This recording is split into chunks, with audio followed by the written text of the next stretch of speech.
Hello viewers, যারা class 10-এ পড়ছো তাদের ভূগোলের পঞ্চম অধ্যায় অর্থাৎ ভারত অবস্থান প্রশাসনিক বিভাগ অর্থাৎ তোমাদের ভারত যে তোমাদের চ্যাপ্টারটা রয়েছে সেখান থেকে আজকে আমি সাজেশন প্রশ্নগুলো বলবো। চ্যাপ্টারটা অনেকটাই বড়, তোমাদের আমি চেষ্টা করব পার্ট 1 পার্ট 2 করে ভিডিওটা তৈরি করে দেওয়ার, ঠিক আছে? তো আমি যে সমস্ত প্রশ্নগুলো বলবো এগুলো ভালো করে খাতায় নোট করে রাখবে, ওকে? তো চলো শুরু করছি। প্রথম প্রশ্ন, দ্রাঘিমা রেখার ভিত্তিতে ভারত কোন গোলার্ধের দেশ?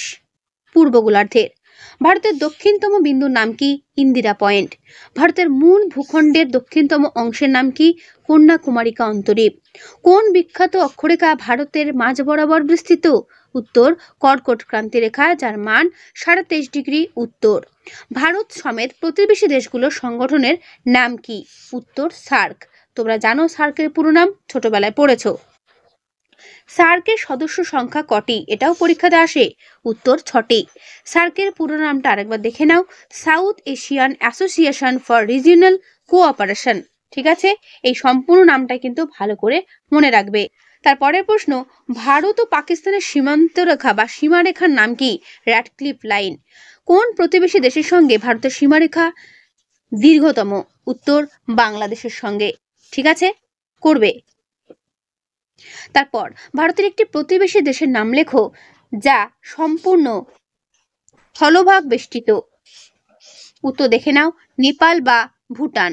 তারপরের প্রশ্ন, একটি প্রতিবেশী দেশের নাম লেখো যা সম্পূর্ণ দ্বীপভূমি, যেরকম শ্রীলঙ্কা বা মালদ্বীপ। ভারতের কোন রাজ্য ক্ষেত্রফলে বৃহত্তম? উত্তর রাজস্থান। বর্তমানে ভারতের রাজ্যের সংখ্যা কটি? উত্তর 29টি। ম্যাকমোহন লাইনটি ভারতের কোন রাজ্যের ভারত চীন সীমারেখা? উত্তর দেখে নাও, অরুণাচল প্রদেশ। ভারতের নবতম রাজ্য কোনটি? উত্তর তেলেঙ্গানা। এরপরের প্রশ্ন, বাংলাদেশের ছিটমহলগুলো ভারতের কোন রাজ্যে যুক্ত হয়? উত্তর পশ্চিমবঙ্গ। ভারত ও শ্রীলঙ্কার মধ্যে কোন প্রণালী রয়েছে? উত্তর পক প্রণালী। ভারতের কোন শহরটি কেন্দ্রশাসিত অঞ্চল এবং একই সঙ্গে দুটি রাজ্যের রাজধানী? উত্তর হলো চণ্ডীগড়। কত খ্রিস্টাব্দে রাজ্য পুনর্গঠন কমিশন স্থাপিত হয়? 1953 খ্রিস্টাব্দে। ভারতের রাজ্য ভাগে কোন বিষয়টিকে সর্বাধিক গুরুত্ব দেওয়া হয়? উত্তর ভাষাকে। পূর্ব পশ্চিম ভারতের বিস্তার কতটা? 2933 কিলোমিটার। তারপর ভারতের স্থল সীমানার দৈর্ঘ্য কত? উত্তর 15,200 কিলোমিটার। চণ্ডীগড় কোন দুই রাজ্যের রাজধানী? পাঞ্জাব, হরিয়ানা। আন্দামান ও নিকোবর দ্বীপপুঞ্জের মাঝখানে কোন প্রণালী অবস্থিত? উত্তর 10 ডিগ্রি চ্যানেল। এগুলো খুব ভালো করে পড়বে যে কার কার মাঝখানে কোন কোন আর কি প্রণালী রয়েছে। তারপরের প্রশ্ন, ভারত থেকে বা ভারতের সব থেকে কম সীমানা স্পর্শকারী রাজ্য কোনটি? উত্তর হচ্ছে সিকিম। ভারতের সবচেয়ে বেশি আন্তর্জাতিক সীমানা স্পর্শকারী রাজ্য, তার নাম হলো অরুণাচল প্রদেশ, যে কিনা ভুটান, চীন ও মায়ানমার তিনজনকেই কিন্তু স্পর্শ করে রেখেছে। বোঝা গেল? এরপরের প্রশ্ন, উপসাগর কাকে বলে? দেখে নাও। ভারতের বৃহত্তম ও ক্ষুদ্রতম রাজ্য এবং কেন্দ্রশাসিত অঞ্চলের নামগুলো করবে। ভারতকে বৈচিত্র্যময় দেশ বলা হয় কেন? করবে। ভেরি ভেরি ইম্পর্টেন্ট প্রশ্ন। একটা চার্টের মধ্যে দেখে নাও বিভিন্ন প্রণালী এবং সেটা কোথায় কোথায় অবস্থান, ডান দিকে রয়েছে। আবার দেখো বিভিন্ন সীমান্ত রেখা ও কোন কোন দেশের মাঝখানে রয়েছে, সেটাও এখানে একটা চার্টের মধ্যে দেওয়া রয়েছে। এটা কিন্তু ভালো করে খাতায় নোট করে রাখবে। তো 5 নম্বর অধ্যায়ের প্রথমটা থেকে এগুলি করবে। এরপর চলে এসো 5.2, ভারতের ভূপ্রাকৃতিক বিভাগ। প্রথম প্রশ্ন, হিমালয় পর্বতের উৎপত্তি কোন গ্রন্থি থেকে? পামির গ্রন্থি থেকে। ভারতের সর্বোচ্চ মালভূমি কোনটি? উত্তর লাদাখ মালভূমি। তারপরে প্রশ্ন, লাদাখ পর্বতশ্রেণীর উত্তরে কোন পর্বতশ্রেণী অবস্থিত? উত্তর কারাকোরাম পর্বত। ভারতের উচ্চতম শৃঙ্গের নাম কি? প্রত্যেকেই জানো, কেটু বা গডউইন অস্টিন, যার উচ্চতা 8,611 মিটার। কারাকোরাম পর্বতের দুটো পর্বত শৃঙ্গের নাম লেখো, উত্তর কেটু ও হিডেন পিক। ভারতের দীর্ঘতম হিমবাহ কোনটি? উত্তর সিয়াচেন, যার দৈর্ঘ্য 76 কিলোমিটার। কারাকোরাম পর্বতের কয়েকটি উল্লেখযোগ্য হিমবাহের নাম লেখো, উত্তর দেখে নাও, সিয়াচেন, বল্টারো। তারপরের প্রশ্ন, পীর পাঞ্জাল ও উচ্চ হিমালয়ের মধ্যে কোন উপত্যকা অবস্থিত? উত্তর কাশ্মীর উপত্যকা। কোন মৃত্তিকা জাফরান চাষের জন্য উপযুক্ত? উত্তর দেখে নাও, কারেওয়া মৃত্তিকা। দার্জিলিং হিমালয়ের সর্বোচ্চ শৃঙ্গ কোনটি? সান্দাকফু। সিকিম ও ভুটান সীমান্তে কোন উপত্যকা দেখা যায়? উত্তর চুম্বি উপত্যকা। অরুণাচল হিমালয়ের সর্বোচ্চ শৃঙ্গ কোনটি? উত্তর কাংটো। পূর্ব হিমালয়ের দুটো গিরিপথের নাম, উত্তর দেখে নাও, নাথুলা, জেলেপলা। পূর্ব হিমালয়ের প্রধান দুটো গিরিশৃঙ্গ কি কি? কাঞ্চনজঙ্ঘা ও কাংটো। সিন্ধু নদের যে কোনো দুটো উপনদীর নাম লেখো, উত্তর দেখে নাও বিপাশা, শতদ্রু, চন্দ্রভাগা, ইরাবতী। সিন্ধু সমভূমির উত্তরাংশে ক্ষয়প্রাপ্ত অঞ্চলকে কি বলে? উত্তর খোস। ভারতের বৃহত্তম নদীদ্বীপ কোনটি? উত্তর মাজুলী দ্বীপ। তারপরের প্রশ্ন, ভারতের মরুভূমির বেশিরভাগ অংশ কোন রাজ্যে অবস্থিত? উত্তর দেখে নাও রাজস্থান। দক্ষিণের মালভূমি অঞ্চলটি কোন কোন শিলায় গঠিত? উত্তর গ্রানাইট ও নিস। ভারতের প্রাচীন ভঙ্গিল পর্বত কোনটি? উত্তর আরাবল্লী পর্বত। পরীক্ষাতে ভীষণ দেয় প্রশ্নটা, ভালো করে করবে। ভারতে অবস্থিত একটি হোস্ট জাতীয় স্তূপ পর্বতের নাম? উত্তর সাতপুরা পর্বত। দক্ষিণ ভারতের সর্বোচ্চ শৃঙ্গ কোনটি? আনাইমুদি। দক্ষিণের লাভা মালভূমি প্রধানত কি নামে পরিচিত? উত্তর ডেকান ট্র্যাপ। ডেকান ট্র্যাপের কোন ধরনের মৃত্তিকা দেখা যায়? উত্তর রেগুর বা কৃষ্ণ মৃত্তিকা। পূর্বঘাট পর্বতের সর্বোচ্চ শৃঙ্গ নাম কি? হিন্দাগাড়া। ঠিক আছে। নীলগিরি পর্বতের সর্বোচ্চ শৃঙ্গ দুদাবেতা। নীলগিরি পর্বতের সর্বোচ্চ শৃঙ্গ দুদাবেতা। পশ্চিমঘাট পর্বতের সর্বোচ্চ শৃঙ্গ কোনটি? ভাবুলমালা। এগুলো প্রত্যেকটা প্রশ্ন খুবই গুরুত্বপূর্ণ, তাই একটাও কিন্তু আমি বাদ দিতে পারছি না। মালনাদ কথাটির অর্থ কি? উঁচু নিচু ভূভাগ। ঠিক আছে। ভারতের মরুভূমি অঞ্চলে অবস্থিত সবচেয়ে বড় হ্রদ কোনটি? উত্তর সম্বর হ্রদ। ভারতের মরুভূমি অঞ্চলের একমাত্র বড় নদী কোনটি? উত্তর লুনি নদী। ভারতীয় মরুভূমির চলমান বালিয়াড়িকে কি বলে? উত্তর বলে ধ্রিয়ান। আসে টিকার জন্য গুরুত্বপূর্ণ রয়েছে। মরু অঞ্চলের শুষ্ক হ্রদগুলো রাজস্থানে কি নামে পরিচিত? উত্তর ধান্দ নামে পরিচিত। মরু অঞ্চলের নিচু স্থানে জল জমে যে হ্রদের সৃষ্টি হয় তাকে কি বলে? উত্তর বলে রন বা রান। কচ্ছ শব্দের অর্থ কি? জলময় দেশ। ঠিক আছে।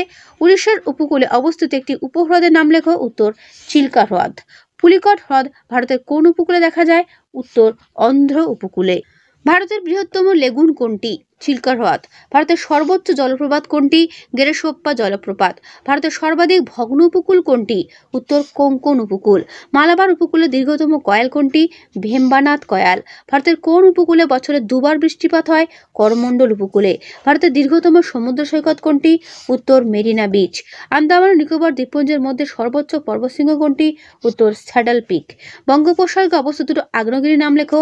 ব্যারেন ও নারকোন্ডাম। প্রত্যেকটা প্রশ্ন দেখো খুবই গুরুত্বপূর্ণ, পরীক্ষাতে এগুলো আসার মতোই। ভারতের একমাত্র প্রবাল দ্বীপ কোনটি? উত্তর দেখে নাও লাক্ষা ও মিনিকয় দ্বীপপুঞ্জ। কোন অঞ্চল ভারতের খনিজ ভাণ্ডার নামে পরিচিত? তোমরা প্রত্যেকেই জানো, ছোটনাগপুর মালভূমি। ভারতের একটি বৃষ্টিচ্ছায় অঞ্চলের নাম লেখো। শিলং মালভূমি। ভারতের একটি ব্যবচ্ছিন্ন মালভূমির নাম ছোটনাগপুর বা মালনাদ। ভারতের একটি প্রবাল গঠিত দ্বীপপুঞ্জের নাম, তার নাম হচ্ছে লাক্ষা, মিনিকয়, আমিনদিঘি। ভারতের বৃহত্তম দুন উপত্যকার নাম কি? তার নাম হলো দেরাদুন। টিকার জন্য করবে দুন উপত্যকা কাকে বলে?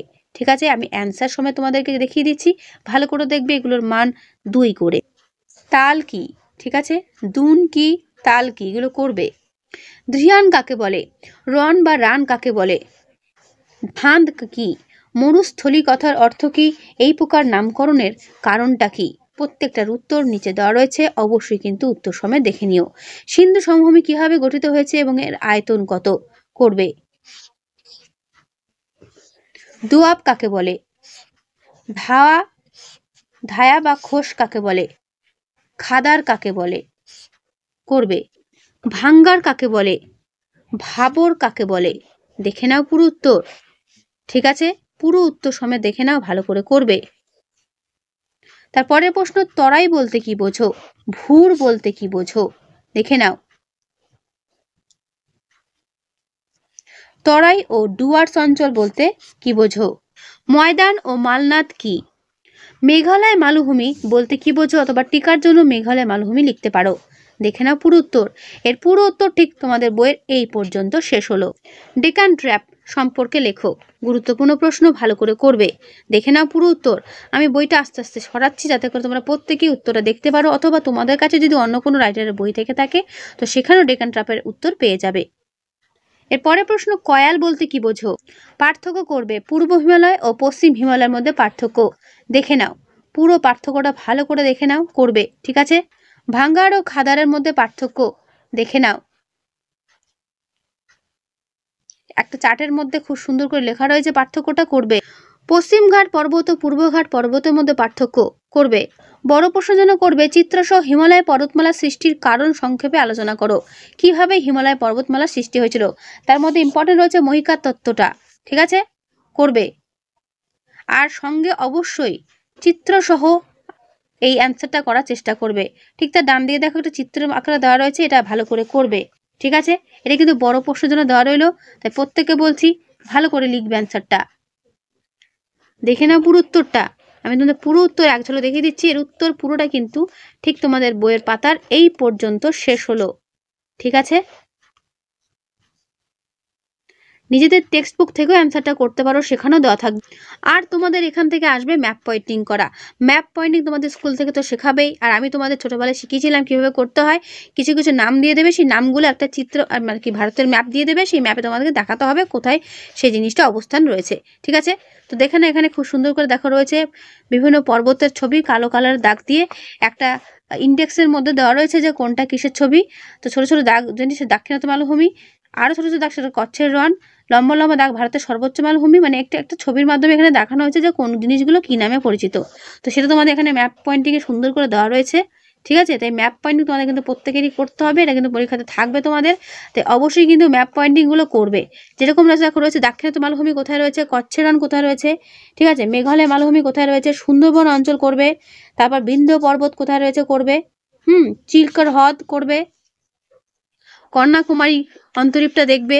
এগুলো ভালো করে দাগিয়ে নাও বা খাতায় লিখে রাখো। এগুলো ভালো করে লেকটাক হ্রদ কোথায় রয়েছে, কর্কটক্রান্তি রেখাটা কোথায় কোথায় দিয়ে বয়ে গেছে, তো এগুলো দেখবে। ঠিক আছে, আন্দামান নিকোবর দ্বীপপুঞ্জ, যেগুলো আমি হাইলাইট করছি এগুলো ভালো করে তোমরা বইয়ে লিখে রাখো, এগুলো ভালো করে চেক করবে। অর্থাৎ দেখবে যে ভারতের ম্যাপে এগুলো কোথায় কোথায় অবস্থান রয়েছে। এগুলো কিন্তু তোমাদের ম্যাপ পয়েন্টিংয়ে আসার জন্য গুরুত্বপূর্ণ রয়েছে, তাই এগুলো ভালো করে করো। সুরনাগপুর মালভূমি, মালাবার উপকূল, ভেম্বানাথ কয়াল, কেটু, ঠিক আছে, বা গডইন অসিন যেটা তোমরা বলো, মৌসিনরাম, এগুলো কিন্তু দেখবে যে ম্যাপের কোথায় কোথায় এগুলো অবস্থান করছে। ঠিক আছে, পুরো ম্যাপ তো ছবির মধ্যে দেখানো সম্ভব না, তো তোমরা কিন্তু তোমাদের ভূগোলের ম্যাপ পয়েন্টিং খুলে এগুলো কিন্তু দেখে রাখবে যে কোথায় কোথায় এগুলোর অবস্থান রয়েছে। উত্তরের সমভূমি অঞ্চলের গুরুত্বটা ভালো করে পড়বে, যেখানকার সমভূমি অঞ্চলের গুরুত্বটা এবং উপকূলের সমভূমির গুরুত্বটা পড়বে। ঠিক আছে, যে সেখানকার সমভূমি কি প্রয়োজনীয়তা রয়েছে। বড় প্রশ্নের জন্য এটাও করবে, ভারতের পশ্চিম উপকূল সমভূমির পরিচয় দাও। ঠিক আছে, দেখে না এর পুরো উত্তরটা আমি এক ঝলকে তোমাদেরকে দেখিয়ে দিচ্ছি, ভালো করে করবে। খুব সুন্দর করে এখানে ডিটেলস ভাবে দেওয়া রয়েছে। উত্তরটা বড় হলেও গুছিয়ে লেখার চেষ্টা করবে। যদি মনে করো তোমরা নিজেদের টেক্সট বুক থেকে অ্যান্সারটা তুলতে পারো, কোনো অসুবিধা নেই, কারণ অ্যান্সার সব জায়গাতেই মোটামুটি একই থাকবে, শুধু ঘুরিয়ে পেঁচিয়ে লেখা থাকবে, এটাই যা। ঠিক আছে, এবং যাদের বই নিয়েই ভাবছো তারা এখান থেকে অ্যান্সার দেখে নিতে পারো, পয়েন্ট ধরে ধরে লিখবে, তাহলে দেখবে লেখাটা আরো ভালো হবে। তো এর পুরো উত্তরটা ঠিক এখানে শেষ হলো। ঠিক আছে, বিভিন্ন গিরিপথ ও তাদের অবস্থান দেখবে, যেমন বুর্জিলা কোথায় রয়েছে, রোটাং পাস কোথায় রয়েছে, লিপুক লেক কোথায় রয়েছে। তো বিভিন্ন গিরিপথ ও তাদের অবস্থান দেখে নাও, একটা ছকের মধ্যে সুন্দর করে দেওয়া রয়েছে, দেখবে। তারপর দেখা রয়েছে উপদ্বীপীয় ভারতের গিরিপথ, এগুলো দেখবে। তো তোমাদের আজকের এই ভিডিওতে মানে 5 নম্বর অধ্যায়ের 1 আর 2টা নিয়ে আলোচনা করলাম। 1 আর 2 এগুলো ভালো করে পড়ো, এর মধ্যেই কমন পাবে। নেক্সট ভিডিওতে আমি 5 অধ্যায়ের বাকি যেগুলো অধ্যায় রয়েছে, সাব অধ্যায়, সেগুলো আমি দিয়ে দেবো। অর্থাৎ 5-এর 10 পর্যন্ত আছে, 5 অধ্যায়ের 10টা পার্ট রয়েছে। আজকে তোমাদের আমি 2টো পার্টের কোয়েশ্চেন দিলাম। ঠিক আছে, এরপরে বাকি পার্টগুলো তো আমি আস্তে আস্তে এরকম ভিডিও করে তোমাদেরকে দিয়ে দেবো। চিন্তার কোনো কারণ নেই, যেগুলো আমি দিচ্ছি সেগুলো মন দিয়ে পড়ো, পরীক্ষাতে এর মধ্যেই কমন পাবে। ওকে, আর হ্যাঁ, যা দিচ্ছি সেগুলো সবই কিন্তু পড়ো, যেগুলো আমি দিচ্ছি। ওকে, তো আজকের এই ভিডিওটা আমি এখানেই শেষ করছি। কেমন লাগলো অবশ্যই কমেন্টে জানিও, ভালো লাগলে লাইক করো, বন্ধুদের কাছে অবশ্যই শেয়ার করে দিও। তো আজকে এখানেই দেখা হবে নেক্সট ভিডিওতে।